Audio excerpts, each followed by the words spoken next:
Is your 2015 Honda Accord refusing to connect to your phone via Bluetooth? Let's troubleshoot this in 2 minutes. Data shows that the vast majority of these glitches are caused by stale connection profiles rather than hardware failure. Let us walk through the diagnostic steps to restore your wireless connectivity. Start by clearing the handshake between your devices, which forces the system to re-establish a clean connection. If that doesn't work, check these common culprits like full device memory or outdated smartphone software. For persistent issues, try a hard reset by pulling the radio fuse to clear the head unit's temporary memory. Most users resolve this at home, but if the module itself has failed, you will need professional diagnostic equipment. As you can see, hardware failure is actually quite rare compared to simple software glitches.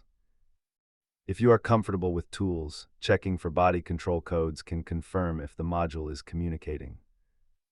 Keep a basic trim tool set and a scanner handy if you plan on doing deep diagnostics yourself.